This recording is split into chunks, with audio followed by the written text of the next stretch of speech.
Ibu sekalian, di malam hari ini kita diberi kesempatan bisa mendengarkan seminar kebenaran.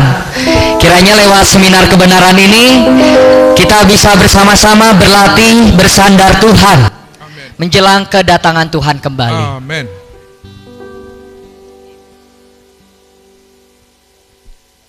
Baik Bapak Ibu, saudara-saudari sekalian, sebelum kita memulai seminar kita malam hari ini, saya undang Bapak Ibu untuk berdiri. Kita sama-sama berdoa untuk memulai seminar kita malam hari ini. Amin. Amin. Tuhan Yesus, oh Tuhan Yesus, Amin. Tuhan kami bersyukur kepadamu. Ya. Terima kasih untuk malam hari ini Tuhan. Ya. Tuhan, Dikau boleh memimpin kami. Amin. Oh Tuhan Yesus, pimpinanmu Tuhan senantiasa Amin. membawa damai sejahtera bagi kami. Amin. Tuhan Yesus, Tuhan. terima kasih untuk malam ini Tuhan. Amin. Begitu banyak saudara-saudari dan juga orang tua dari remaja, Ya. oh yang menghadiri seminar malam hari ini. Amin. Mohon Tuhan berbicaralah di atas diri kami malam ini. Amin. Oh, jadikan kami adalah bejana yang terbuka padamu. Amin. Tuhan Yesus, sungguh dapatkanlah kami malam ini Tuhan. Amin. Kembali kami datang kepada Tuhan, Amin. mempersembahkan diri dan waktu kami bagi Tuhan malam ini. Amin. Tuhan Yesus, sungguh kami bersyukur kepadamu. Amin. Tuhan Yesus, oh kami cinta padamu. Amin. Oh di dalam namamu kami sudah berdoa dan bersyukur. Amin. Amin. Silakan duduk Bapak Ibu.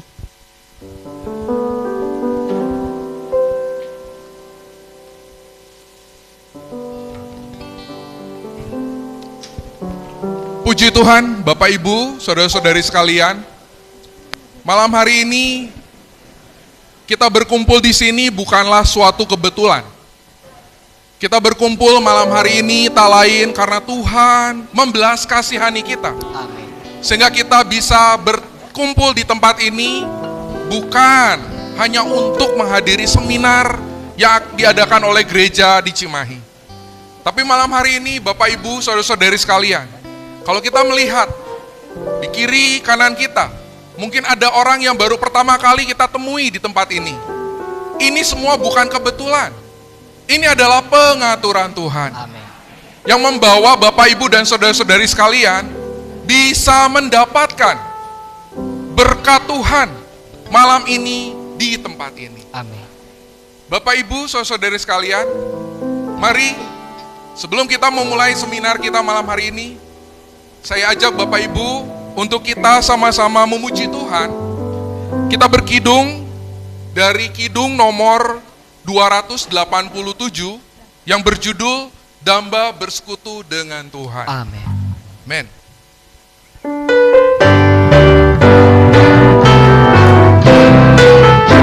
Oh, aku milikmu.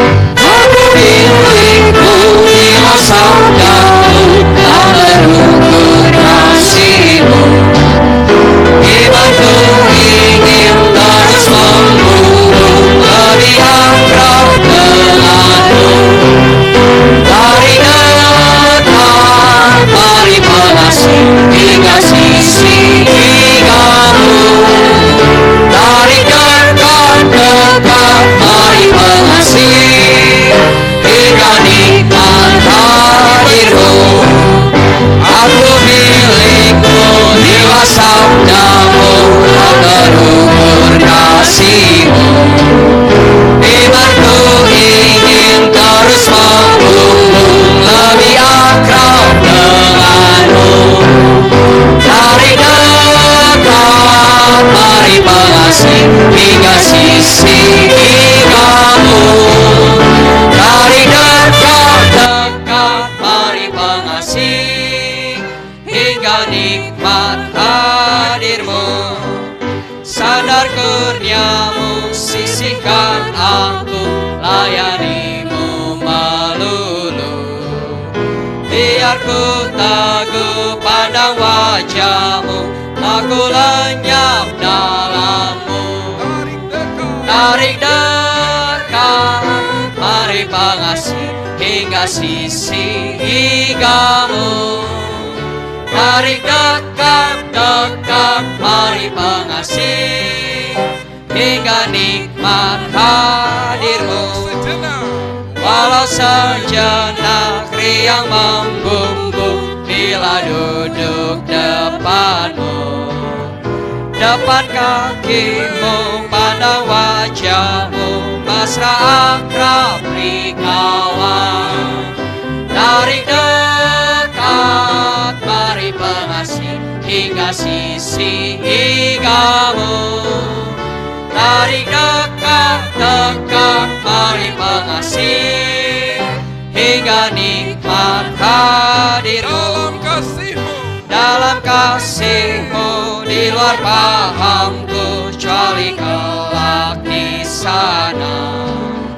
Ungguri yangmu tidak tergayuh, kecuali ngaso depanmu. Tarik dekat, mari pengasih hingga sisi kamu. Tarik dekat, mari pengasih hingga nikmat hadirmu. Bapak Ibu, kalau kita melihat ya, di dalam kidung ini, kita melihat bahwa situasi dunia hari ini, Bapak Ibu, membawa kita semakin jauh dari Tuhan. Maka dari itu kita perlu, Bapak Ibu dan saya juga menyadari betapa pentingnya memiliki persekutuan yang mesra dengan Tuhan. Amin. Kiranya Tuhan Yesus menarik kita semakin dekat kepadanya. Amin. Di bait kedua tadi dikatakan, Bapak Ibu saudara-saudari sekalian, sandar kurniamu, sisihkan aku, layanimu melulu. Amen. Artinya apa Bapak Ibu saudari sekalian? Kita perlu berlatih bersandar Tuhan. Amin. Kita seringkali gagal. Kita seringkali dikalahkan oleh si musuh. Tetapi di dalam kidung di bait 2 dikatakan sandar kurnia Tuhan. Amin. Baru dikatakan apa? Kita pasti akan mendapatkan kasih kurnia. Amin. Sehingga kita disisihkan bagi Tuhan. Amin. Puji Tuhan Bapak Ibu sekalian. Mari kita nyanyikan sekali lagi bait 2, 3 sambil berdiri. Saya undang Bapak Ibu, kita berdiri bersama-sama, kita nyanyikan sekali lagi. Amen.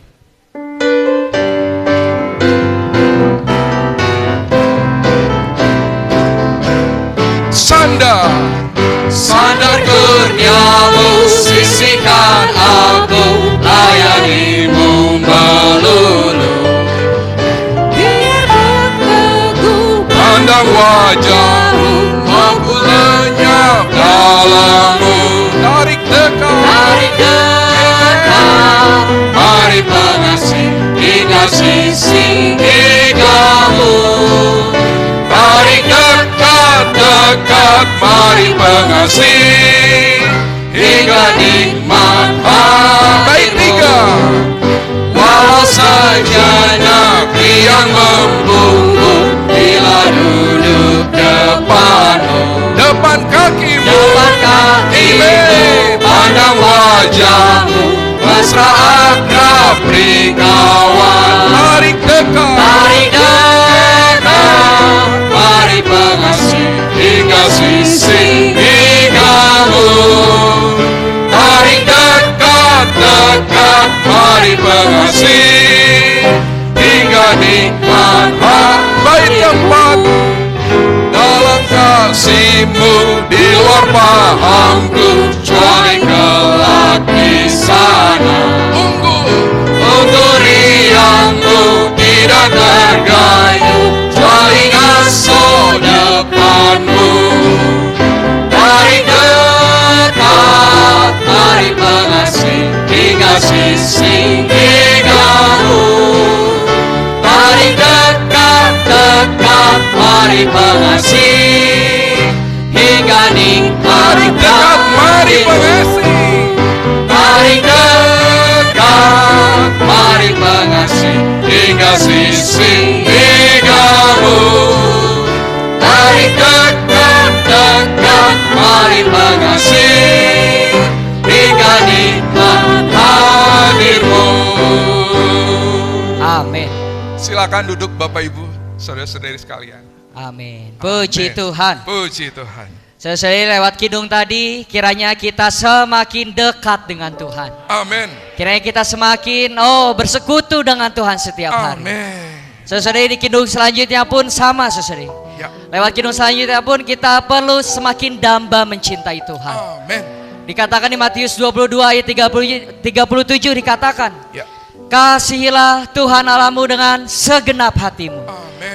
dengan segenap jiwamu, Amin. dan dengan segenap akal budimu. Nah, Kiranya sesuai lewat kidung selanjutnya, kita bisa semakin damba mencintai Tuhan. amin. Amen.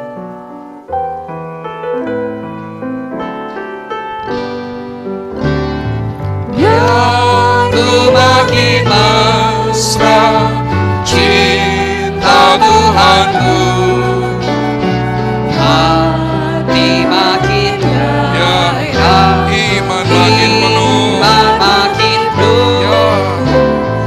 ingatkan ridhamu, aku terharu dalam asuhanmu, ku makin patuh. Mohon Tuhan. Mohon Tuhan tiap hari beri tenaga jagaku, biar ku di jalan sempit memuaskan Biar ku hatimu, makin menang. biar ku makin menang padamu setia. Dalam tangan Tuhan makin berguna, sabar dalam kita, sesali dosa, makin jerih lelah bersandar Tuhan. Mohon Tuhan tiap hari beri tenaga jagaku, biar ku di jalan sempit memuaskan hatimu, Biar ku makin matang. biar ku makin Pandang wajahmu. pandang wajahmu, Dambakan datangmu. akan datang Nikmat hadirmu. Makin suka merendah. makin suka Remehkan pangkat. remehkan pangkat, Makin sering berkorban seperti Tuhan. seperti Tuhan. Amen. Mohon tiap hari beri tenaga jagaku, biar ku di jalan Mari kita nyanyikan bait 3 bersama-sama sambil bangkit berdiri. hatimu, Bait 3. biar ku makin matang pandang wajahmu,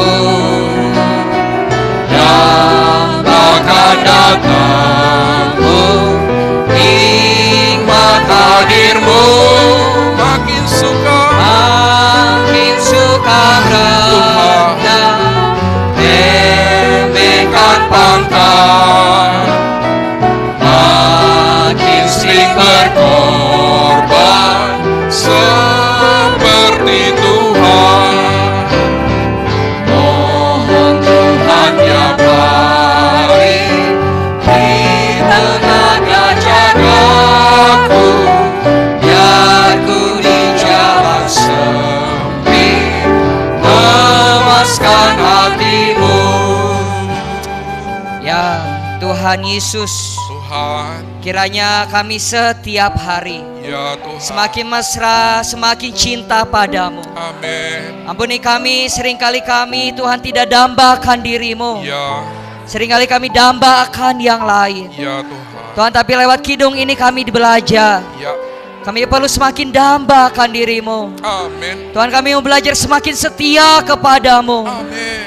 Oh, kami mau berguna di mata-Mu Benar Tuhan. Tuhan. Kami mau berjeri lelah bersandar diri-Mu. Amin. Tuhan, kiranya kelak kedatangan-Mu kembali, Ya, kami semakin menjadi matang. ya, Oleh karena itu Tuhan, Kau tolong kami Tuhan. ya Tuhan. Oh, beri tenaga jaga kami, Beri tenaga. sehingga di jalan sempit ini Tuhan, Ya, betul. kami dapat memuaskan hati-Mu. Amin. Bapak Ibu remaja pemuda sekalian, mari kita nyanyikan kidung ini bait 1 dan 3-nya saja. Kita bisa nyanyikan kidung ini lebih sungguh-sungguh lagi. Amin.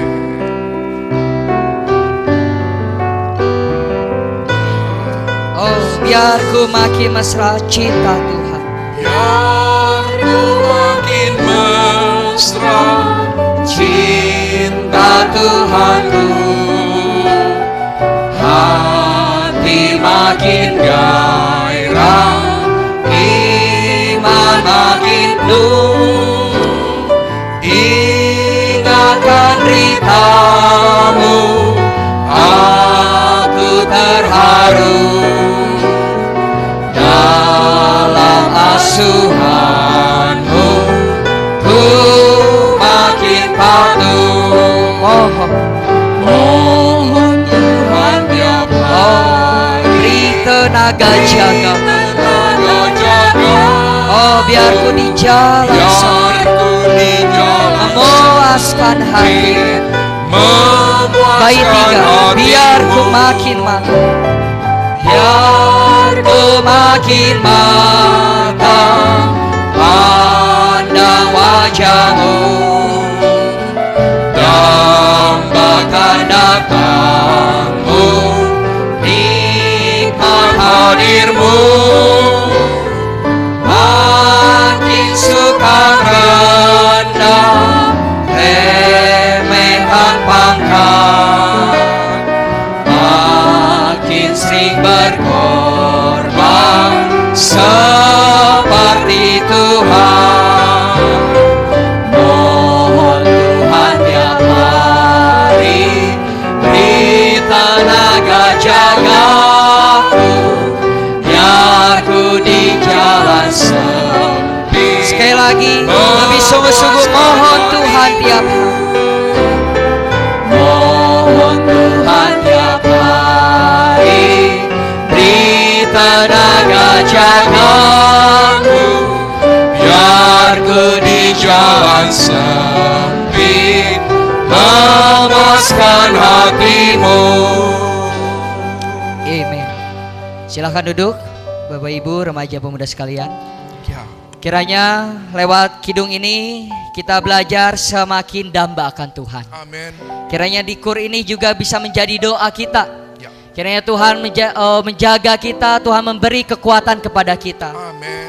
Karena tanpa Tuhan kita tidak mampu. Ya, Saudara-saudari, untuk melanjutkan ke acara selanjutnya, untuk yang remaja bisa segera turun ke lantai dasar. Untuk yang pemuda dan orang tua bisa tetap berada di ruangan ini. Untuk yang remaja bisa dipersilakan sekarang untuk turun ke lantai dasar. Amin.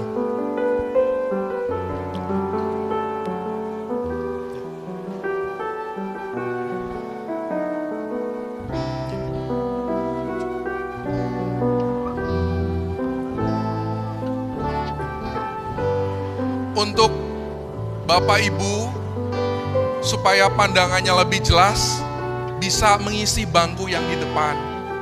Ya, agar nanti pandangan ke depan juga bisa lebih jelas, ya. Jadi tidak ada yang duduk di belakang, diusahakan, ya. Diisi tolong bangku paling depannya.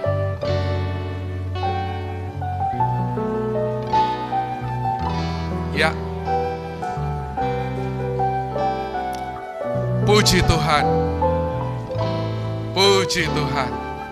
Baik, Bapak Ibu, saudara-saudari sekalian, terima kasih. Selanjutnya saya undang pembicara Saudara Diki untuk memulai seminar kita malam hari ini. Waktu dan tempat dipersilahkan. Amin.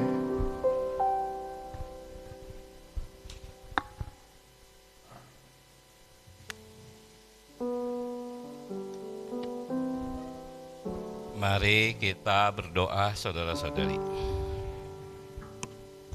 Kita panggil nama Tuhan, Tuhan Yesus.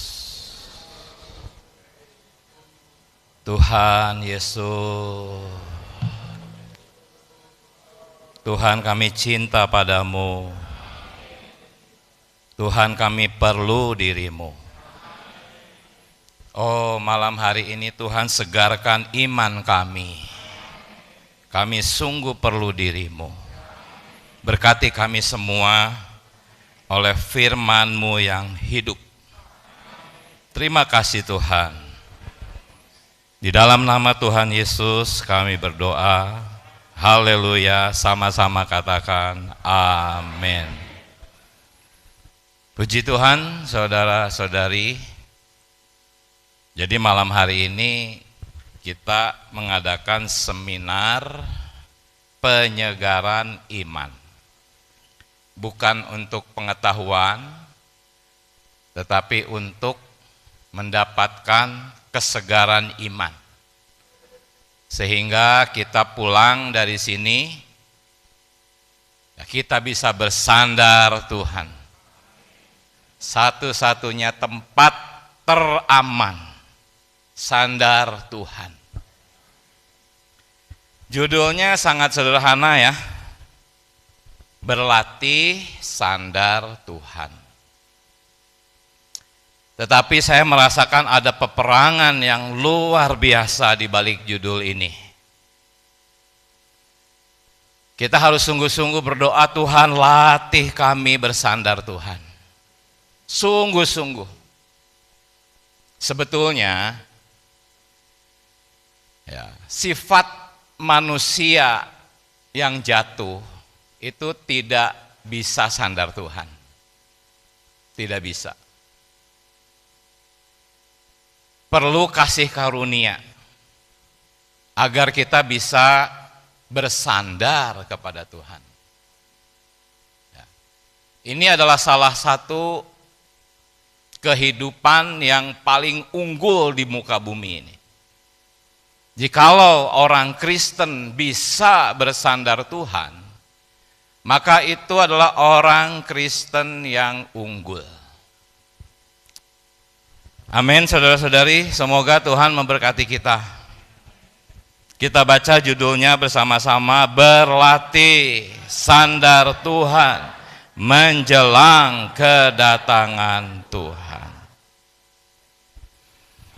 Ya, di sini dikatakan waktu tengah malam. Ya, waktu tengah malam di sini suatu kondisi dunia yang paling gelap. Semakin hari dunia ini semakin gelap. Dan ketika saatnya yang paling gelap, waktu tengah malam, terdengarlah orang berseru, mempelai datang. Ya. Ketika mempelai ini datang, apakah kita menyambut dia dengan antusias atau ketakutan?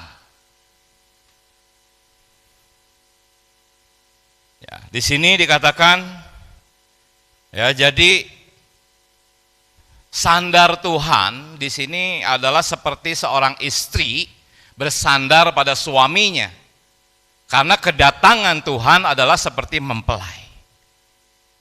Ya.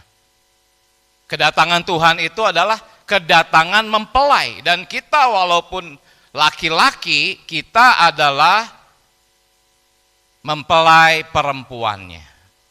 Kristus adalah mempelai laki-laki itu. Jadi bersandar Tuhan adalah bersandar kepada suami kita. Seperti itu sikapnya ya. Entah kita laki-laki, entah kita perempuan, sikap kita adalah Kristus sandaranku. Dia suami kita. Kelak datang menjemput mempelai perempuan. Tetapi ketika saat ini, apakah kita mengasihi dunia? Saudara-saudari, mengasihi dunia ini sesuatu kejahatan yang serius, seperti suami yang menemukan istrinya mengasihi laki-laki lain. Oleh karena itu dikatakan apa? Barang siapa hendak menjadi sahabat dunia ini, ia menjadikan dirinya musuh. Luar biasa. Saudara-saudari, di sini tidak dikatakan barang siapa yang menjadi sahabat dosa, bukan. Di sini dikatakan siapa yang hendak menjadi sahabat dunia ini, dia menjadikan dirinya sebagai musuh Allah. Betapa seriusnya kejahatan mengasihi dunia. Jadi mengasihi dunia ini berlawanan dengan bersandar kepada Tuhan. Ya. Dunia ini langsung berlawanan dengan Tuhan. Bukan dosa, tapi dunia. Nah, inilah malam hari ini saya mau mengajak kita memeriksa dunia ini apa maksudnya. Malam hari ini kita tidak sedang berbicara tentang dosa, bukan. Kita sedang berbicara tentang dunia bisa membuat kita menjadikan diri kita sebagai musuh Allah. Ya, barang siapa hendak menjadi sahabat dunia ini, ia menjadikan dirinya musuh Allah. Nah, saudara-saudari, apa perbedaan dosa dan dunia?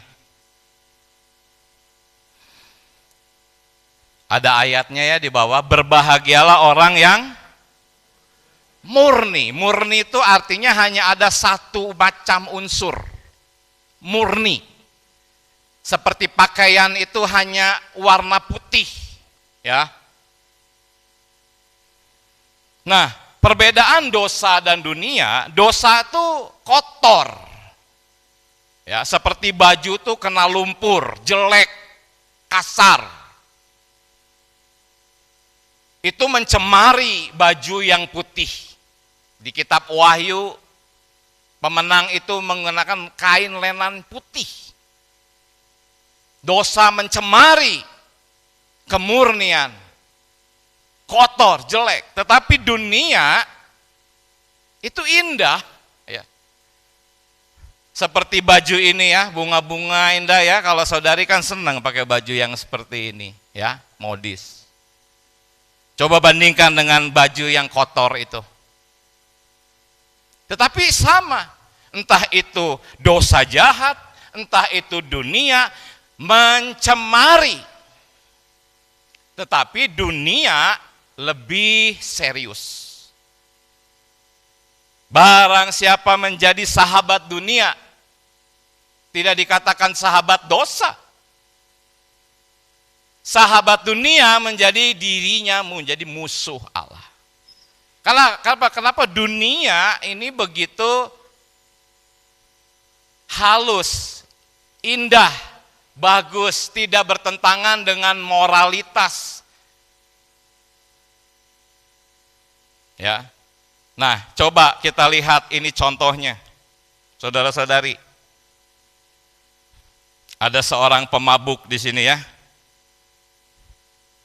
Begitu buruk ya. Begitu kotor ya. Begitu tidak bermoral. Dicela. Dia adalah orang yang mengasihi dosa. Ya. Tetapi ada orang yang mengasihi dunia baik. Tapi dua-duanya sama. Dua-duanya menjauh dari Allah. Hanya yang satu itu tidak kelihatan salah. Tetapi yang satu jelas menurut moralitas juga dicela. Inilah bahayanya dunia. Dunia itu baik, halus. Tetapi orang yang mengasihi dunia, ya ini hanya ilustrasi, bahkan berarti kalau orang pakai jas, bawa koper gini mengasihi dunia ya. Bukan ya. Ini hanya ilustrasi. Maksudnya adalah ketika orang sedang bertekun di suatu hal, entah itu bisnis, entah itu kesenian, entah itu pendidikan, hal-hal yang baik yang tidak melanggar hukum, tetapi dia direbut olehnya, sama prinsipnya dengan orang yang pemabuk ini, dia menjauh dari Allah.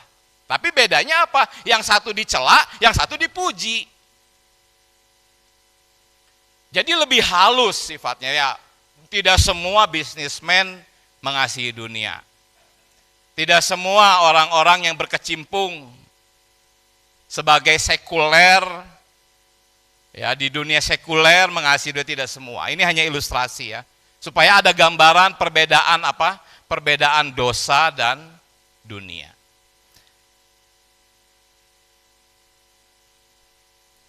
Kita lihat ya. Apa maksud dunia? Ada 3 pengertian kata dunia di dalam Alkitab. Ketiga-tiganya menggunakan kata dunia, tetapi yang pertama ada kata dunia yang mengacu kepada alam semesta. Ya. Contohnya ayat ini, banyak sih ayatnya ya. Tuhan Yesus berdoa agar Tuhan tidak mengambil mereka dari dunia, itu maksudnya bumi ini ya. Tetapi melindungi murid-muridnya di bumi. Itu pengertian kata dunia yang pertama. Yang kedua itu adalah manusia yang jatuh. Ini pun juga disebut dunia. Ya, lihatlah anak domba Allah yang menghapus dosa dunia. Ya, ini bukan dunia yang sedang kita mau bicarakan hari ini. Yang tadi juga bukan, tadi adalah bumi. Bumi itu tidak ada masalah dengan bumi, ya. Tuhan tempatkan kita di bumi untuk menjadi saksi-saksinya. Lalu ada orang-orang yang berdosa, Tuhan mengasihi juga mereka, disebut lihatlah anak domba Allah yang menghapus dosa dunia. Ini adalah manusia yang jatuh. Yang sedang kita mau bicarakan hari ini adalah dunia buatan iblis. Kenapa saya katakan dunia buatan iblis? Karena barang siapa mengasihi dunia ini, dia menjadikan dirinya sebagai musuh Allah. Artinya dunia ini buatan musuh Allah. Ini yang mau kita bahas hari ini. Ya. Dunia buatan iblis. Nah, kita akan melihat dari kitab pertama dalam Alkitab, karena menurut pelajaran hayat kitab Kejadian dikatakan bahwa seluruh kebenaran dalam Alkitab ditaburkan sebagai benih-benih dalam kitab Kejadian, ya. Terutama dalam pasal yang pertama. Jadi seluruh kebenaran mulai dari seluruh Alkitab sampai kitab Wahyu itu benihnya ada di kitab Kejadian. Nah, kita mau melihat dunia awal mulanya itu seperti apa, ya, sehingga kita bisa mengenal sifatnya dan kita bisa mengerti cara kerjanya. Karena banyak orang yang sekarang sedang terjerat oleh dunia nggak menyadari gitu, tetapi kalau terjerat oleh dosa, oh sadar ya, bersalah, tetapi terjerat oleh dunia enggak merasakannya. Padahal dia direbut dari Allah. Nah, bebannya adalah supaya kita sandar Allah gitu. Karena sandar kepada Allah itu berlawanan dengan mengasihi dunia atau terjerat oleh dunia. Jadi dalam kitab Kejadian kita bisa melihat awal mula terbentuknya sistem dunia buatan musuh Allah yang merampas manusia dari Allah. Di sini dikatakan dunia buatan musuh Allah ini belum ada ketika manusia diciptakan. Tetapi dunia ini terbentuk setelah Kain meninggalkan Allah. Ya. Di sini ayatnya dikatakan lalu, ingat ini kitab Kejadian, ada benih-benih kebenaran di sini. Ya. Lalu Kain pergi dari hadirat Tuhan. Kain pergi, Kain meninggalkan Tuhan. Ketika Adam jatuh ke dalam dosa, Tuhan bertanya, di mana engkau? Apakah kau makan buah yang kularang itu? Manusia saat itu Adam mengakui. Adam dan Hawa mengaku, iya, saya diperdaya oleh iblis, maka aku makan. Dia mengaku dosa. Ya. Sehingga Tuhan mengampuni dengan mengenakan jubah kulit binatang. Tetapi Kain ketika ditanya di mana adikmu? Ya. Kain berkata, aku tidak tahu. Apakah aku pengasuh adikku? Ya. Dia tidak mengakui dosanya. Akibatnya, ya, Kain pergi dari hadirat Allah. Kemudian Kain apa? Mendirikan suatu kota. Nah, kota yang didirikan oleh Kain, nanti kita akan periksa, ini adalah gambaran dari dunia buatan iblis.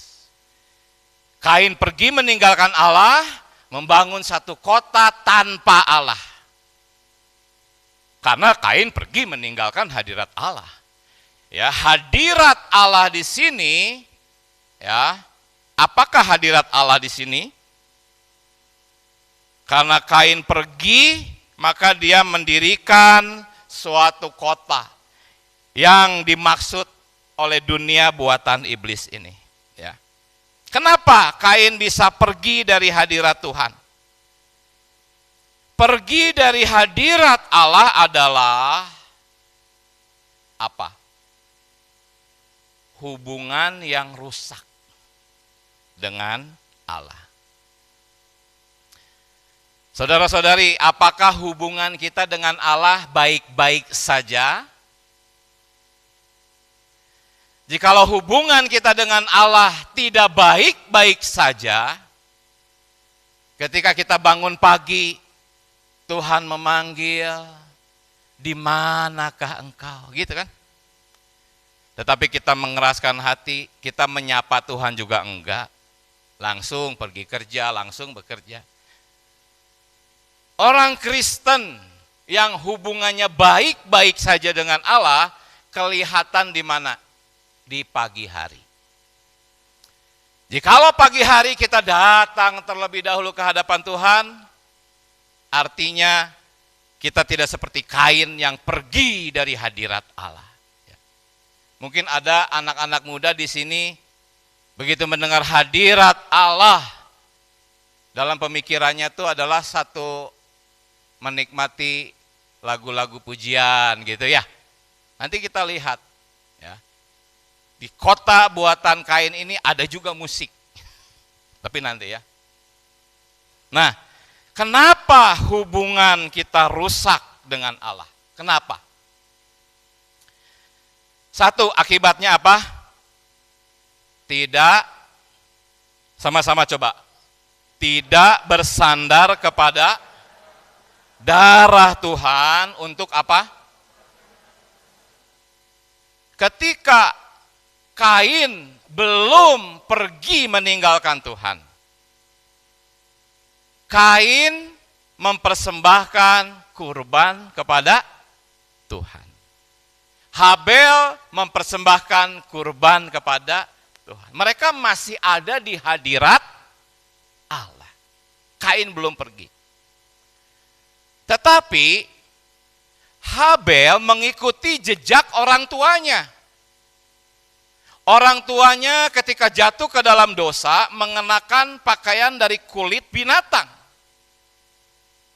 Kulit binatang bisa menjadi pakaian penutup, artinya apa? Ada pencucuran darah. Nggak mungkin pakaian dari kulit binatang tanpa menghasilkan cucuran darah. Habel mengerti ini sehingga Habel mempersembahkan kurban yang memiliki darah. Tetapi Kain, karena ada pengetahuan yang baik dari pohon pengetahuan yang baik dan jahat itu, Kain jadi punya pengetahuan yang baik dan jahat. Kain tidak mempersembahkan tumbuh-tumbuhan yang busuk, tidak. Tidak ada tertulis seperti itu. Kain ingin mempersembahkan kepada Allah, pasti kasih yang terbaik, tetapi kurban yang dipersembahkan oleh Kain tidak mengandung darah. Ini akibat pertama. Ya. Kain tidak mau bertobat ketika Tuhan bertanya, "Kenapa mukamu muram? Kenapa hatimu panas?" Teks aslinya, kalau persembahanmu baik, pasti akan diterima, kata Tuhan. Tetapi Kain tidak bertobat, tidak mau mengaku perlu darah. Dia malah berencana membunuh adiknya. Dia bunuh, lihat, dosa berkembang akibat tidak menggunakan darah ketika kita jatuh ke dalam dosa. Ketika kita jatuh ke dalam dosa, kita tidak segera memperbaiki hubungan kita dengan Tuhan, bahaya dosa berkelanjutan makin parah. Jadi saudara-saudari, ketika kita jatuh ke dalam dosa, akui, Tuhan, aku berdosa. Aku perlu darah anak domba membasuh aku. Inilah cara untuk kita tidak pergi dari hadirat Allah. Inilah cara agar kita tetap bisa bersandar kepada Allah. Gunakan darahnya. Jangan seperti Kain yang menggunakan idenya sendiri. Yang kedua apa? Tidak merasa perlu mengaku dosa. Setelah membunuh, Allah bertanya, "Hai Kain, di mana adikmu?" Kain berkata apa? "Aku tidak tahu." Ketika kita jatuh ke dalam dosa, akui. Karena di sini kan ada hati nurani. Merasa bersalah, akui. Jangan mengeraskan hati, jangan membela diri. Itulah caranya supaya kita tidak pergi. Ya, tidak pergi dari hadirat Tuhan. Kalau kita pergi dari hadirat Tuhan, jatuh ke dunia. Jatuh ke dunia. Nah, ini soal Kain, ya. Nah, ketika Kain pergi mendirikan satu kota, dia menamai kota itu dengan nama anaknya, Henok. Artinya apa? Artinya dia mengasihi kota itu, seperti dia mengasihi anaknya. Oh, Tuhan Yesus, memang kalau orang-orang sudah mengasihi dunia, wah susah. Mau diajak ke Tuhan susah. Karena seperti anak. Makanya janganlah kamu mengasihi dunia, kata firman Tuhan, saudara-saudari. Ya, ayat terutama yang sedang kita bahas memang ayat ini. Ya, lalu Kain pergi dari hadirat Tuhan. Kemudian Kain mendirikan kota. Ini adalah awal mula terbentuknya dunia buatan iblis. Ini yang diperlihatkan oleh kitab Kejadian. Kain menamai kota itu dengan nama anaknya Henok. Di dalam Alkitab, setiap kata mengandung maknanya. Kenapa tidak dikasih nama yang lain? Kenapa Henok? Karena arti kata Henok adalah memprakarsai. Kain memang paling jago kalau urusan memprakarsai. Tuhan ingin korban berdarah, dia memprakarsai pakai kurban tanaman, ya. Lalu dia pergi dari Allah, memprakarsai sebuah kota. Kota itu adalah hasil inisiatif, ide, ciptaan manusia. Ini kata Henok. memprakarsai atau menginisiatifkan sesuatu. Sebelum Kain meninggalkan hadirat Allah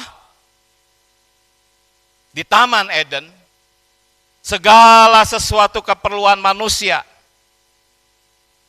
Keperluan manusia itu bisa tercakup 3 hal ini, perlindungan, keperluan hidup, dan hiburan. Ini 3 kebutuhan manusia. Ya, perlindungan, keperluan hidup ini tuh sandang, pangan, papan. Tambah lagi transportasi. Itu di keperluan hidup. Ini 3 ini, ya. Allah mencukupkan kebutuhan manusia di Taman Eden. Manusia hanya perlu apa? Menggarap tanah, bukan untuk supaya bisa mengumpulkan makanan. Menggarap tanah, kalau kita nanti pelajari, itu satu pelatihan yang Allah berikan kepada manusia. Tetapi yang menjamin kebutuhannya Allah. Perlindungan, keperluan hidup, dan hiburan. Itu semua kita perlukan. Di Taman Eden kebutuhan ini diprakarsai oleh Allah, ya. Ketika manusia meninggalkan hadirat Allah, hasilnya tuh ada perasaan takut atau apa? Khawatir. Saudara-saudari, ketika kalian khawatir, tanda-tandanya mungkin kita sedang meninggalkan hadirat Allah. Karena hadirat Allah tuh atmosfernya itu damai sejahtera. Ketika kita sedang khawatir, artinya kita mungkin sedang meninggalkan hadirat Allah. Karena khawatir ini, perasaan takut ini memaksa manusia untuk apa? Memprakarsai suatu sistem. Sistem buatannya sendiri. Sebetulnya sistem ini diprakarsai oleh iblis. Ya. Bagi apa? Bagi perlindungan, keperluan hidup, dan hiburan.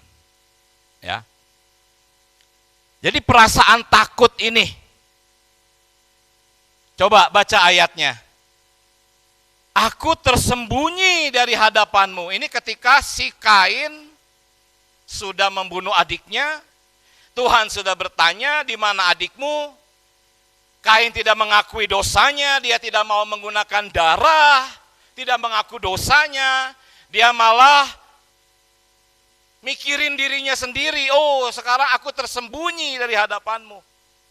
Ketika kita tersembunyi, memang perasaan takut muncul. Lihat, Kain lagi ketakutan di sini. Maka siapa yang akan bertemu dengan aku, tentulah akan membunuh aku. Ada ketakutan. Karena dia tidak mau memperbaiki hubungannya dengan Allah, hasilnya takut, khawatir, cemas. Saudara-saudari, ini apakah kita mengalami ini semua? Ketika kita mengalami ini, datang kepada Allah, akui dosa-dosa kita. Kembali ke hadirat Allah. Sukacita, damai sejahtera akan kembali menguasai kita. Tetapi Kain tidak. Dia takut. Ya, seorang pembunuh takut dibunuh, ya. Seorang pencuri takut barang-barangnya dicuri. Itu sudah biasa. Orang melakukan kejahatan apa, dia akan takut orang lain melakukan kejahatan itu. Penuh dengan ketakutan. Sehingga apa? Sehingga dia perlu perlindungan. Hanya Kain tidak datang ke hadapan Allah untuk dilindungi oleh Allah, dia malah bikin kotak. Di zaman kuno, kota itu identik dengan perlindungan. Karena di kota itu ada bentengnya. Jadi Kain mendirikan kota itu artinya dia ketakutan dan berusaha mendirikan perlindungan, sistem perlindungan buatan manusia yang dalangnya sebetulnya musuh Allah. Ya. Jadi lihat perasaan takut ini, ya, itu karena Kain pergi dari hadirat Tuhan, mendirikan satu kota. Jadi perasaan takut ini adalah dasar pembentukan kota. Hari ini dunia terbentuk karena perasaan khawatir. Muncullah dunia. Ya. Jadi kita harus sangat terkesan. Yang tertera di sini ini rangkuman dari yang tadi kita bicarakan. Ini rangkumannya. Ini akan saya tayangkan terus, ya. Perasaan takut adalah dasar pembentukan dunia. Ingat, di mana ada rasa takut, di sana ada dunia. Ada sistem perlindungan buatan dunia. Ada sistem untuk memenuhi keperluan hidup dan hiburan. Itu semua karena Kain pergi meninggalkan hadirat Allah. Saudara-saudari, jangan pergi meninggalkan hadirat Allah. Hadirat Allah ada di pagi hari dan ada dalam penghidupan gereja. Jangan keluar dari sana. Setiap pagi kita menghampiri hadirat Allah. Penghidupan gereja adalah penghidupan di mana kita menikmati hadirat Allah. Nah, sekarang saya ingin melanjutkan. Ada apa di kota itu? Di kota buatan Kain itu ada apa? Ingat, ini tuh benih-benih kitab Kejadian, ya. Ini benih kebenaran seluruh Alkitab. Yang sedang kita soroti ini adalah pembentukan dunia. Itu ada di kitab Kejadian. Dengan mengenal ini kita tahu, oh, dunia itu ternyata bukan diskotik, bukan tempat pelacuran. Nanti kita akan lihat, umumnya orang Kristen mendengar kata dunia itu pasti yang jahat-jahat, ya. Bukan, itu dosa, itu bukan dunia. Kemabukan, pelacuran, pencurian, pembunuhan, perampokan, itu bukan dunia, itu dosa. Yang sedang kita bicarakan hari ini itu adalah dunia. Kita lihat, ya. Dikatakan Kain bersetubuh dengan istrinya lalu mengandunglah perempuan itu. Lalu lahir Henok, Irad, Mehujael, Lamek, ya. Lamek ini istrinya 2, ya. Mulai di sini poligami itu di sini, ya. Istrinya namanya Ada. Ada itu artinya pesolek, ya. Kecantikan, mempercantik diri, itu semua benih-benihnya ada di sini. Hanya bukan itu yang sedang saya bahas. Nah, Yabal dialah yang menjadi bapak orang yang memelihara ternak. Adiknya ialah Yubal, dialah yang menjadi bapak semua orang yang memainkan apa? Kecapi dan suling. Tubal Kain, bapak semua tembaga dan tukang besi. Ada 3 di sini. Ternak, kecapi dan suling, tembaga dan tukang besi yang saya cetak tebal, ya. Kita lihat satu persatu. Memelihara ternak ini menggambarkan perkara mata pencaharian. Ingat, ya, kota ini terbentuk setelah Kain meninggalkan Allah. Ingat, artinya di kota ini adalah satu kebudayaan tanpa Allah. Satu kehidupan tanpa Allah. Karena kota ini terbentuk ketika Kain pergi meninggalkan Allah. Jadi ketika mereka berternak itu dengan sistem dunia, bukan sistem pemeliharaan Allah. Ingat ini. Itu yang ingin diperlihatkan malam hari ini. Ya, ini menggambarkan apa? Mata pencaharian manusia di dalam sistem dunia. Yang digambarkan oleh kota Kain ini. Ya, dalam dunia buatan iblis, mata pencaharian merupakan aspek utama dari kehidupan. Betul enggak? Kalau sudah menyangkut mata pencaharian, tidak ada yang bisa menggoyahkan. Sorry, urusan Tuhan nanti. Kalau saya udah santai, udah makmur, boleh. Siapa yang mengganggu mata pencaharianku? Tidak bisa. Aspek utama. Inilah dunia.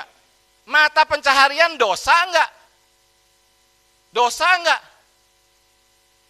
Tetapi barang siapa mengasihi dunia, dia menjadikan dirinya musuh Allah. Seharusnya mata pencaharian itu adalah pemeliharaan Allah. Bukan di kota Kain, tetapi di Taman Eden. Di mana Taman Eden hari ini dalam penghidupan gereja? Nanti kita akan lihat, oh kalau gitu kita nggak perlu mata pencaharian, enggak. Nanti kita lihat, ya. Kecapi dan suling, ya. Yubal menciptakan kecapi dan suling. Nama Yubal berarti apa? Bersukaria dengan meriah atau musik. Nah ini tadi kan, anak-anak muda seringkali merasakan hadirat Allah tuh kalau nikmati musik. Musik apa dulu ya? Hati-hati, karena ini pun sistem daripada hiburan dunia. Musik adalah semacam hiburan yang membuat orang senang. Karena hubungan manusia dengan Allah telah rusak.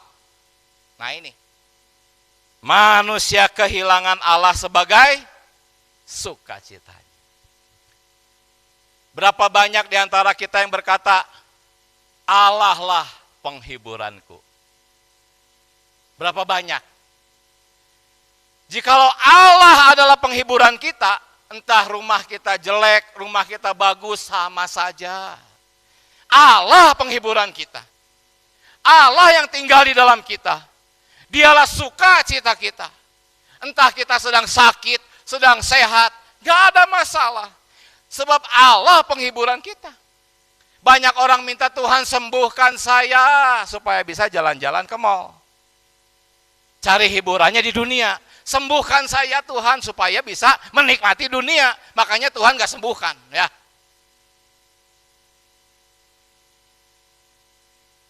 Mengapa orang Kristen butuh penghiburan? Karena hubungan mereka dengan Allah rusak.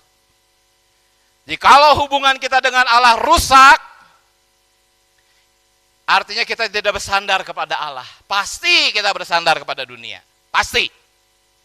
Nggak ada tempat yang netral. Kenapa butuh hiburan? Karena mereka tidak mempunyai Allah sebagai sukacita. Kalau Allah sebagai pemelihara, iyalah ya. Allah pelihara mata pencaharian. Nggak mungkin kan orang Kristen kelaparan. Kalau Allah sebagai penyembuh, ya sekali-sekali menikmati Allah sembuhkan. Allah sebagai pemberi jalan keluar, ya seringkali masalah kita udah di jalan buntu, Allah tolong. Tetapi berapa banyak orang Kristen yang memiliki Allah sebagai sukacita, sebagai hiburan. Saudara kita menulis buku bahwa hiburan itu kalau kita punya anak-anak kecil, ya kita temenin mereka berhibur ya. Hiburan itu sifatnya selingan. Ya, saudara, ada saudara kita yang berbobot, hiburannya apa? Ya, di rumahnya piara kelinci. Ya, itu hiburannya. Jadi kita capek-capek, cukup selingan supaya nggak penat gitu ya. Prinsipnya selingan. Kalau hiburan itu sebetulnya Allah sebetulnya. Itu hanya selingan supaya kan otak jasmani kita ini juga nggak bisa diforsir ya. Perlu ada selingan. Tetapi hiburan adalah Allah. Kemudian di sini apa? Ada tubal kain, tembaga, dan tukang besi. Untuk apa ini? Untuk senjata. Apa? Untuk perlindungan. Lihat, di kota Kain, mata pencaharian menjadi nomor satu. Tanpa Allah. Hiburan tanpa Allah. Sehingga butuh senjata untuk melindungi diri sendiri. Ya, tadinya Allah adalah perlindungan, pemelihara, keperluan hidup, dan penghiburan bagi manusia. Bagi manusia di Taman Eden, Allah itulah segala-galanya. Di Taman Eden manusia menggarap tanah bukan karena kekhawatiran. Ingat, Kain membangun kota karena perasaan takut. Lalu dia membangun satu sistem mata pencaharian karena rasa takut. Saudara-saudari bekerja itu karena rasa takut atau karena khawatir? Kalau kita bekerja karena khawatir, wah aku harus bekerja, kalau enggak gimana ini, kalau enggak gimana, jadi aku harus rajin bekerja. Wah dari luar kelihatannya rajin, padahal dia bukan sedang rajin, sedang khawatir. itulah termakan oleh sistem dunia. Lihat, nggak ada hubungannya sama dosa. Di Taman Eden manusia menggarap tanah bukan karena kekhawatiran, melainkan untuk sesuatu pelatihan. Tetapi ketika hubungan manusia dengan Allah rusak, manusia memasuki satu alam dunia yang penuh kekhawatiran. Yang mendesak manusia untuk memprakarsai perlindungan, pemelihara, keperluan hidup bagi diri mereka sendiri. Ketika kita sedang khawatir, larinya kemana? Apakah kita telepon manusia kanan kiri? Apakah kita datang kepada orang-orang yang kita harapkan pertolongannya? Atau kita datang ke hadapan Tuhan dan katakan terserah Tuhan. Saudara-saudari, kekhawatiran adalah motor penggerak roda dunia. Hari ini orang-orang begitu rajin, begitu sibuk di kota-kota besar, sebetulnya yang menggerakkan mereka apa? Kekhawatiran. Yang ditaburkan di tengah semak duri ialah orang yang mendengar firman. Berapa sering kita dengar firman, itulah kita. Lalu apa? Kekhawatiran dunia, ini sistem. Kekhawatiran ini kekhawatiran dunia. Menghimpit firman itu sehingga tidak berbuah. Berapa banyak kita menjadi orang Kristen? Sudahkah mendapatkan jiwa 1, 2? Ya, seluruh dunia terlibat dalam kekhawatiran. Karena dunia adalah alam kekhawatiran. Kekhawatiran itu roda gigi yang membuat dunia berputar. Bila tidak ada kekhawatiran tentang kehidupan, tidak ada seorang pun di dunia yang akan berbuat apa-apa, semuanya akan jadi malas. Ini di dunia ya. Kalau tidak punya rasa khawatir, pasti jadi malas kalau orang dunia itu. Apa yang membuat orang dunia rajin? Kekhawatiran. Itulah dunia. Inilah sistem dunia, sistem kekhawatiran yang dirancang oleh penguasa dunia. Ya, orang dunia hidup di dalam sistem kekhawatiran dunia. Sama seperti kita menghirup oksigen ini ya. Kalau kita berada di dalam dunia seperti Kain meninggalkan hadirat Allah, pasti masuk ke dunia, mendirikan kota. Langsung kita akan menghirup kekhawatiran. Langsung kekhawatiran akan menguasai hati kita. Itulah atmosfernya. Ya, yang membuat mereka selalu dipenuhi dengan kekhawatiran dan tercengkram dengan segala macam kerisauan. Apakah ini kita? Apakah ini kita? Entah yang pelayanan, yang bisnis, sama. Sering khawatir. Nggak ada sukacita. Senantiasa takut sewaktu-waktu kehilangan pekerjaan, bayangan-bayangan seperti itu ya. Kesulitan-kesulitan dengan atasan mereka. Apakah ini kita? Kalau ini kita, saudara-saudari datang ke hadapan Tuhan, kembali ke hadirat Tuhan, cari Tuhan. Kapan? Bangun pagi-pagi. Cari Dia. Cari juga saudara-saudari. Berdoa, berdua, bertiga. Cari Tuhan. Jadi hanya itu? Enggak, nanti kita akan lihat. Orang Kristen gak mungkin jadi orang malas. Ya. Orang-orang Kristen yang mengalami hal serupa, hidup di atmosfer yang sama. Terjebak di dalam sistem kekhawatiran dunia. Orang Kristen yang tidak terjebak di dalam dunia, bekerja, mencari nafkah, menempuh pendidikan di sekolah, hingga perguruan tinggi, bukan untuk kekhawatiran. Melainkan untuk apa? Kewajiban. Itu semua kewajiban, bedakan. Kewajiban dan kekhawatiran, itu dua hal yang berbeda. Kita wajib bekerja, wajib belajar sampai perguruan tinggi, minta Tuhan beri. Tetapi kita bekerja bukan karena digerakkan oleh roda kekhawatiran. Kita menuntut ilmu sekolah bukan digerakkan oleh roda kekhawatiran. Melakukan kewajiban mereka adalah benar dan perlu, tetapi melakukannya dengan kekhawatiran itulah duniawi. Itulah duniawi. Selama ini duniawi itu kita pikir apa? Ya ke diskotik lah, mabuk-mabukan lah, menipu, itu ya. Itu dosa, itu bukan dunia. Dunia lebih luas, ya memang di dalam dunia ada dosa. Tetapi dunia lebih luas, lebih halus, kadang-kadang indah, baik, tidak berdosa, dan bermoral. Tetapi kalau yang menggerakkan itu adalah kekhawatiran, artinya kita sedang terjebak di dalam sistem iblis. Karena iblis itu hayat kekhawatiran.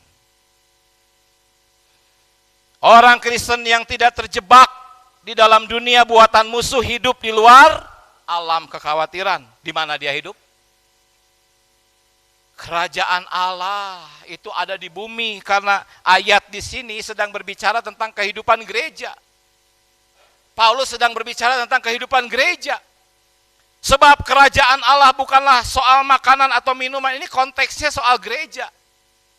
Tetapi soal kebenaran, damai sejahtera, sukacita. Inilah kerajaan Allah di bumi. Janganlah kerajinanmu kendor. Lihat, firman Allah tidak menyuruh kita malas. Tetapi kita jangan rajin karena kekhawatiran. Kita harus rajin karena rohmu menyala. Sebetulnya solusinya ini hanya malam hari ini, nggak bisa terlalu banyak mengupas solusinya. Makanya setelah ini ada form dibagikan saudara-saudari yang mau ikut terus pendalaman Alkitab. Bagaimana supaya roh kita bisa menyala-nyala, isi form itu ya. Malam hari ini saya hanya ingin menyajikan dunia itu seperti apa. Gitu. Tetapi kalau roh kita menyala-nyala, kita akan melayani Tuhan dan kita akan menjadi rajin. Janganlah kerajinanmu kendor. Ini adalah firman Allah. Tidak disuruh malas, disuruh rajin. Cuman bedanya orang Kristen itu apa? Orang dunia rajin karena khawatir. Orang Kristen rajin karena roh menyala-nyala. Bagaimana caranya agar kita roh menyala-nyala? Ini perlu banyak-banyak kita belajar. Makanya disediakan nanti pertemuan-pertemuan berikutnya. Semoga saudara-saudari berdoa, Tuhan lepaskan aku dari kekhawatiran. Lepaskan aku. Jawabannya, belajar, berlatih. Di mana? Di gereja. Bukan di dalam pelatihan-pelatihan yang psikologis sifatnya. Di dalam gereja. Belajar di dalam gereja. Umat Israel harus bekerja, menggarap tanah, menabur benih, mengairi dan menuai. Kita juga sama, harus bekerja ya. Inilah kewajiban ya. Tetapi ya, setelah menabur, mengairi, menuai, hasil kan terserah Allah. Betul enggak? Bukan kita yang menentukan hasil. Siapa petani yang bisa berkata, pasti aku sudah menabur, aku sudah mengairi, pasti aku sukses? Siapa? Alam nggak bisa. Allah yang menentukan. Nggak bisa. Saudara-saudari udah rajin. Bocor ke rumah sakit. Ditipu orang. Nggak bisa. Itulah bedanya kerajinan kita dengan kerajinan orang dunia. Kerajinan orang dunia itu apa? Karena khawatir. Sehingga karena khawatir sulit memberi, sulit untuk berbagi. Karena khawatir jadi pengen barang-barang ini, pengen barang-barang itu. Semua karena khawatir. Tetapi kita tidak. Kita tidak khawatir. Saatnya kita harus memberi, mempersembahkan harta, kita persembahkan. Ya, ini kenapa? Karena roh, kekuatan kita ada di dalam roh. Jadi hasil itu tergantung Allah, ya. Kewajiban kita ialah bekerja tanpa kekhawatiran. Mereka, ya, kita hanya semata-mata melakukan apa saja yang diperintahkan Allah.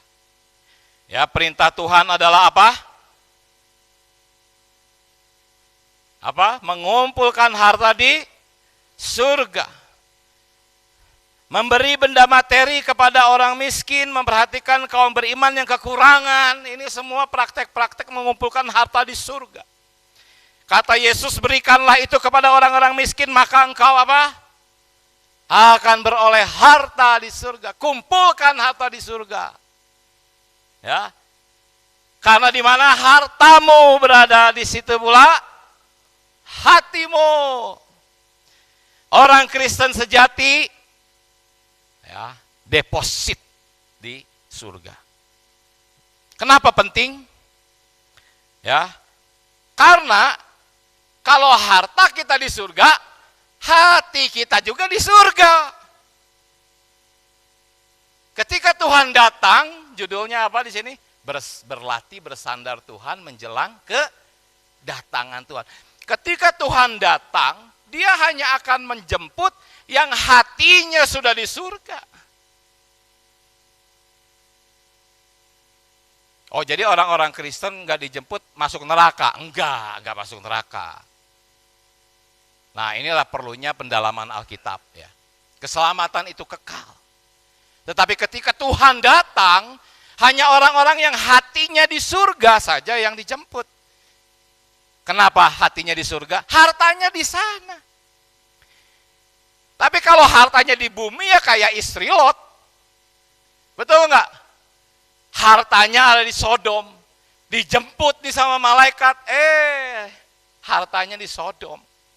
Ketika Tuhan menjemput juga kita berat deposito, tanah kita, rumah, mobil di sini semua. Tetapi kalau kita mengumpulkan harta di surga, hati kita di sana. Tuhan datang, kita dijemput. Yuk pulang. Amin. Ya, jadi orang Kristen sejati mengirim harta mereka ke surga, sehingga hati mereka juga berada di surga. Hanya yang hatinya berada di surga yang akan pergi ke sana. Karena itu simpanlah hartamu di sana. Supaya hatimu juga di sana. Semuanya ini penyebabnya ini satu dunia itu. Apa? Kain pergi dari hadirat Tuhan. Saudara-saudari, jangan pergi dari hadirat Tuhan, ya. Tuhan, aku tetap mau bersatu dengan dirimu. Ini doa yang sangat baik. Tuhan, sekarang aku mau keluar rumah, mau bekerja. Tolong aku Tuhan, aku mau bersatu dengan dirimu. Sama-sama katakan, Tuhan, aku mau bersatu dengan dirimu. Sama-sama, Tuhan, aku mau bersatu dengan dirimu. Tuhan, aku ingin bersatu dengan dirimu. Doakan ini terus. Aku perlu dirimu, jangan tinggalkan aku. Aku perlu hadiratmu.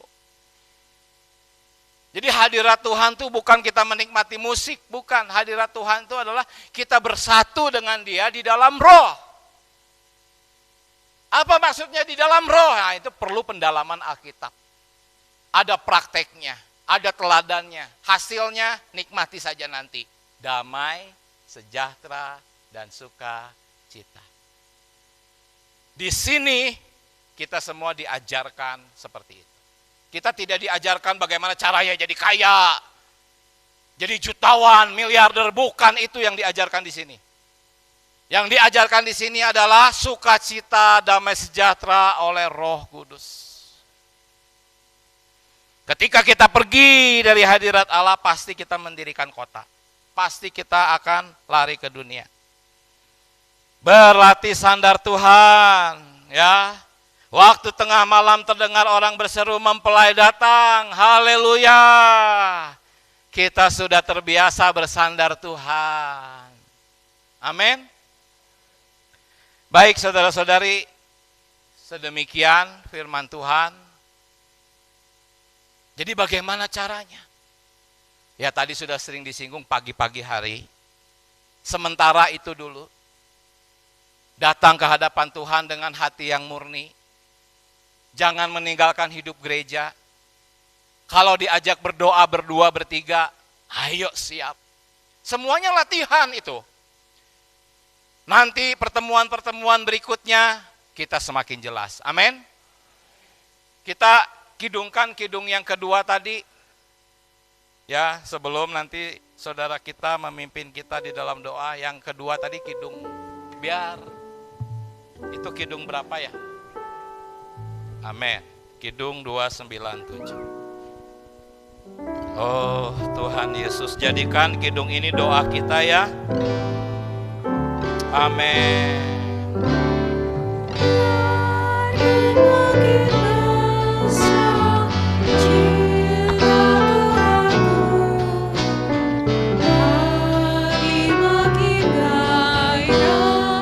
Iman makin penuh, ingatkan berita.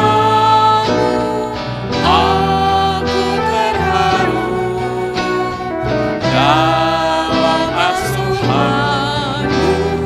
Ku makin bait satu, biar ku makin mesra. Surga Tuhanku, hati makin gairah, iman makin penuh, ingatkan deritamu. Aku terharu dalam asuhanmu. Ku makin patuh, mohon Tuhan tiap hari beri tenaga jagaku, biar ku di jalan sempit memuaskan hatimu. Amin. Amin. Selamat malam, shalom, saudara-saudari, Bapak Ibu sekalian. Di sini ada beberapa saudara-saudara, ada dari Ketua API, ya, ada dari, dan mungkin saudara-saudara yang lain ada dari Banjaran. Saudara-saudari, Bapak Ibu yang terkasih, beban kita malam hari ini adalah kita semua mau disegarkan, agar kita tidak terhanyut dengan betapa derasnya arus dunia. Arus dunia ini tidak terasa menghanyut kita, membawa kita sehingga kita tidak lagi bersandar kepada Tuhan. Tetapi kita tidak sadar, kita semakin hari semakin bersandar kepada dunia dan sistemnya. Kita tidak sadar kalau kita punya deposito, wah kita penuh sukacita, kita tenang, kita juga tidak ada khawatir. Ya, tetapi tiba-tiba depositonya tidak ada, kita penuh dengan kekhawatiran. Saudari, ini real, saudari. Ini memang apa adanya. Bahkan di luar itu kita melihat juga sebelum pandemi banyak sekali para investor baik di forex, di saham ataupun di apapun yang menanamkan investasinya begitu luar biasa. Tapi klik sebentar saja tiba-tiba hangus semua. Luar biasa, saudari. Ya. Mudah sekali sandaran-sandaran secara alamiah manusia kita ini diputar balikan. Artinya, saudari, sandaran kita itu adalah tidak sejati. Tetapi kalau kita mengambil Allah kita, Tuhan kita sebagai sandaran kita, maka ini adalah sandaran yang sejati. Sandaran yang kuat, yang kekal, yang tidak tergoyahkan. Banyak kita melihat orang-orang yang pandangan kita, kalau seseorang itu ada mobilnya, ada perusahaannya, ada ininya, ada itunya, semuanya ada, penuh dengan sukacita. Itu pandangan kita manusia. Tetapi belum tentu juga ada damai sejahtera dan sukacita di atas mereka. Cukup banyak ya orang-orang yang boleh dikatakan memiliki kemampuan ekonomi yang cukup, itu malah bunuh diri. Karena hal-hal yang mungkin tidak terpikirkan oleh kita. Bahkan karena anaknya tidak sukses, maka orang tuanya kecewa. Suami ada masalah, istrinya langsung kecewa. Kenapa, saudari, Bapak Ibu sekalian? Karena mereka masih bersandar kepada hal-hal yang di luar Tuhan. Untuk itulah kami gereja di Cimahi ya mendorong kita semua, menyegarkan kita semua. Ayo bersama-sama kita berlatih bersandar kepada Tuhan. Karena hanya melalui kita berlatih bersandar kepada Tuhan, Dialah sandaran kita yang sejati. Inilah hidup orang Kristen, Bapak Ibu. Ya. Hidup orang Kristen adalah senantiasa bersandar kepada Tuhan. Semoga melalui malam ini kita semua mendapatkan kesegaran. Kita semua kembali dipulihkan, diingatkan. Ya, hati kita mungkin yang banyak kekhawatiran, mulai ayo kita kembali bersandar kepada Tuhan. Ya, semoga melalui seminar malam ini kita semua disegarkan, kita semua memiliki jalan keluar atas setiap masalah kekhawatiran kita. Ya, kita pun membuka, kita ada beberapa sesi setiap waktu di Cimahi, itu pendalaman Alkitab atau kita mengupas kebenaran, itu di setiap hari Senin. Ya, kita ada sesinya. Barangkali Bapak Ibu ada waktu, boleh ikut, ataupun karena Bapak Ibu sangat padat, maka tidak bisa datang, maka kami bisa juga akan meluangkan waktu untuk bisa datang kepada Bapak Ibu, saudara sekalian, untuk bisa berdoa atau menguatkan Bapak Ibu sekalian. Ya, demikian, saudari, kami kembalikan kepada pembawa acara. Terima kasih, Tuhan berkati. Puji Tuhan.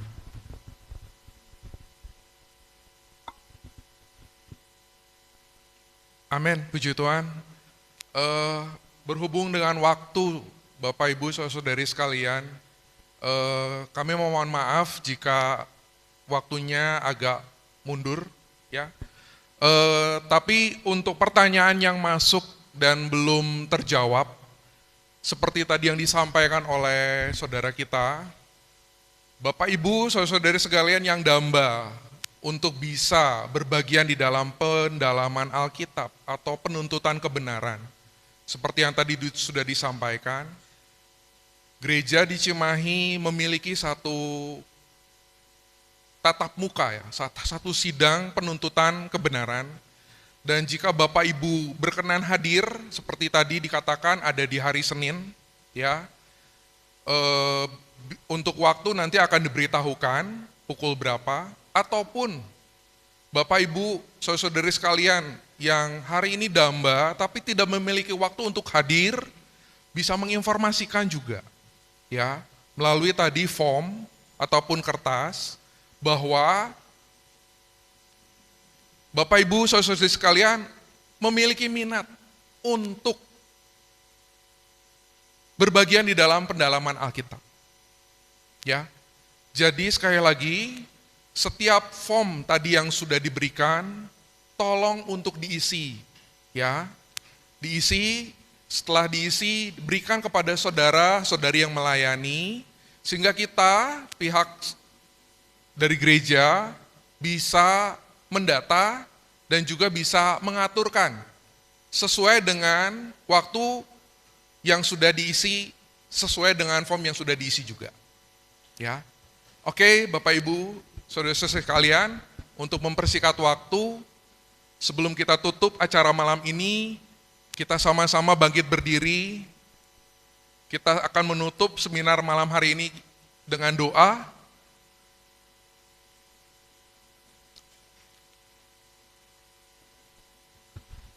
Mari, Bapak Ibu, saudara-saudari, kita berlatih untuk menyeru nama Tuhan. Oh Tuhan Yesus, oh Tuhan Yesus, oh Tuhan Yesus, Tuhan Yesus. Tuhan, terima kasih untuk malam hari ini. Terima kasih untuk firman yang sudah disampaikan. Tuhan Yesus, bahwa kami semua menjadi orang Kristen yang berlatih untuk bersandar terhadap diri Tuhan. Ampuni kami Tuhan kalau kami menjadi orang Kristen yang terbawa arus duniawi. Tapi biarlah firman-Mu malam hari ini Tuhan, kembali mengingatkan kami, kembali membuat kami berpaling kepada Tuhan, bahwa kami perlu diselamatkan. Tuhan Yesus, terus latih kami Tuhan, terus bersandar kepada diri Tuhan. Tuhan, Dikau adalah Allah yang hidup, Allah yang sudah tinggal di dalam kami. Berbicaralah Tuhan di atas diri kami masing-masing, sehingga kami melalui berita malam ini kembali dapat bertobat dan meminta ampun kepadamu Tuhan, sehingga kami boleh diselamatkan Tuhan. Tuhan Yesus, kami bersyukur untuk malam hari ini, Dikau masih membelas kasihani kami. Terima kasih Tuhan Yesus. Di dalam nama-Mu kami sudah berdoa dan bersyukur. Amin. Puji Tuhan. Silakan duduk. Sidang atau seminar kita tutup sampai di sini. Tuhan Yesus memberkati. Tolong form yang sudah ditulis bisa diberikan kepada saudara-saudari yang melayani. Puji Tuhan. Amin.